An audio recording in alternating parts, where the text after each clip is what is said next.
you can still go. Even when there's no hope, you can still go. I never answer to no, man, I still go. Go, go, go, go, go, go, go, go, go. Manajer ternama Liga Inggris, Steve Bruce, beri pujian setinggi langit untuk bek timnas Indonesia, Elkan Bagot. Pujian itu dilontarkan Steve Bruce sebagai pelatih Blackpool FC, saat harus melepas kepergian Elkan Bagot. Jasa Elkan Bagot di Blackpool FC resmi berakhir usai masa peminjaman usai, ia harus kembali ke Ipswich Town.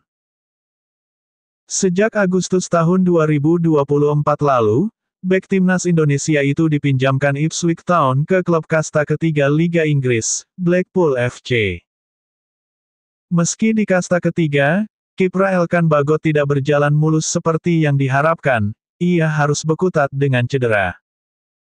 Bahkan lebih banyak menghabiskan waktu peminjaman untuk pemulihan cedera di awal-awal bergabung Blackpool FC. Barulah di Februari tahun 2025, Elkan Bagot kembali dipercaya bermain dan mendapat menit bermain cukup banyak. Total 18 pertandingan dilakoni Bagot untuk Blackpool FC, dengan mengoleksi 3 kartu kuning dan 1 assist. Steve Bruce pun turut mengantar kepergian Bagot dari skuad asuhannya, ia saksi mata bagaimana perjuangan sang pemain. Ex-manajer Newcastle United ini juga tahu bagaimana Elkan Bagot harus dihadapkan dengan cedera panjang. Pelatih berusia 64 tahun itu bahkan telah memiliki keyakinan dalam hatinya sejak awal, bahwa Bagot akan menjadi pemain besar. Bagot memperlihatkan peningkatan signifikan setelah cedera yang dialaminya nyaris 1 musim ini. Namun di balik itu semua, Steve Bruce mengakui jika Elkan Bagot memiliki sisi manusiawi yang luar biasa. Publik tanah air pun mulai merasa rindu dengan Elkan Bagot kembali berseragam timnas Indonesia. Sejak perselisihan di playoff Olimpiade Paris 2024 lalu, saat Bagot dikabarkan mangkir dari pemanggilan timnas. Sosoknya belum lagi kembali dipanggil memperkuat timnas Indonesia hingga kini sudah berganti pelatih.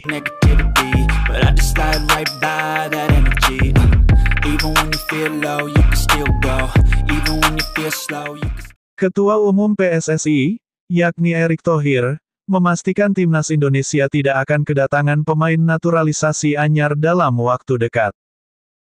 Seperti diketahui, skuad Garuda akan memainkan laga penting dalam kurun waktu 1 bulan lagi.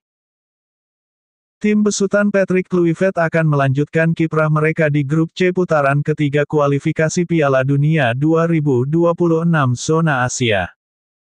Pasukan Garuda akan memainkan laga ke-9 dan ke-10 nantinya. Pada laga ke-9, lawan yang dihadapi adalah timnas China. Laga tersebut akan berlangsung di Stadion Utama Gelora Bung Karno, Jakarta, pada Kamis tanggal 5 Juni tahun 2025 mendatang. Setelahnya, Tom Haye dan kawan-kawan akan bersua dengan Samurai Biru. Duel kontra Raja Asia tersebut akan digelar di Suita Stadium, Osaka, pada Selasa tanggal 10 Juni tahun 2025. Biasanya, tim Merah Putih selalu kedatangan pemain keturunan anyar jelang pertandingan. Akan tetapi, tradisi itu akan dihentikan untuk sementara waktu. Hal itu disampaikan langsung oleh Ketum PSSI, yakni Erick Thohir. Pria yang juga menjabat sebagai Menteri BUMN itu mengatakan bahwa ia menjamin tak ada pemain naturalisasi tambahan pada periode Juni nanti. Sebab, PSSI ingin menjaga tim yang ada saat ini untuk mempersiapkan diri sebaik mungkin. Mengingat, kedua laga mendatang sangat sakral bagi Indonesia. Patrick dan anak asuhnya harus meraih 1 kemenangan dari 2 laga untuk memastikan diri lolos ke putaran keempat babak kualifikasi. Bila ada pemain anyar, ditakutkan akan berdampak pada kekompakan tim. Oleh sebab itu, PSSI akan menghentikan proses pencarian pemain keturunan untuk sementara waktu. Lebih lanjut, Erick mengatakan PSSI ingin timnas bersiap lebih awal jelang 2 laga tersebut. Seperti yang sudah tersebar, Indonesia akan memulai pemusatan latihan pada tanggal 26 Mei mendatang. Sandy Walsh dan kawan-kawan akan memulai rangkaian TC tersebut di Bali.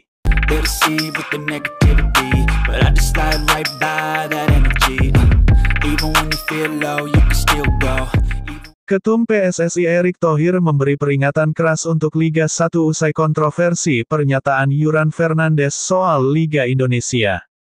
Buntut kekalahan PSM Makassar dari PSS Sleman di pekan ke-31 Liga 1 2024-2025, Yuran Fernandes lontarkan kritik tajam untuk wasit. Menariknya, kritik Yuran Fernandes terhadap wasit di laga PSS melawan PSM itu turut menyinggung kondisi Liga Indonesia. Menurutnya, sepak bola di Indonesia hanyalah sebatas candaan disertai korupsi yang berada di mana-mana. Pemain asal Tanjung Verde itu bahkan menyebut, seorang pemain yang ingin serius bermain sepak bola harus menjauh dari Liga Indonesia. Namun, tak berselang lama, Yuran kemudian memberikan klarifikasi berisi permohonan maaf atas pernyataan sebelumnya. Ia mengaku sangat emosional dengan kondisi sepak bola Indonesia, khususnya soal korupsi. Yuran mengaku pernyataannya itu tidak ditujukan untuk Indonesia sebagai sebuah negara, melainkan ditujukan untuk sebuah pertandingan yang menurutnya penuh tekanan dan drama. Erick Thohir segera merespons pernyataan Yuran, termasuk perihal permintaan maafnya itu. Pesan bijak dari Ketum PSSI bagi para pemain asing, lebih baik tidak berkarir di Indonesia jika menjelek-jelekkan liganya. Main saja di luar negeri, jangan cari makan di sini, kata Erick Thohir seperti dikutip dari beberapa media. Kecuali jika Yuran Fernandes memiliki bukti dari pernyataan yang disampaikannya soal wasit dan liga penuh korupsi. Jika itu ada, maka tak perlu PT LIB, Erick Thohir selaku Ketum PSSI akan menindaknya sendiri. Erick pun memberi ultimatum ke PT LIB agar menindak keras pemain atau liga jika melakukan pelanggaran menyimpang. Jika tidak, maka Erick Thohir yang akan turun sendiri menindak liga apabila terbukti melanggar aturan. Tapi dia sudah meminta maaf, tetapi saya meminta liga PT LIB juga bertindak keras kepada liga dan pemainnya. Atau saya tindak liganya, pungkas Erick Thohir. Belum ada respons dari PT LIB mengenai pernyataan kontroversial Yuran Fernandes. Menarik dinantikan seperti apa babak baru dari kejadian ini. Benarkah mafia sepak bola masih ada di Indonesia?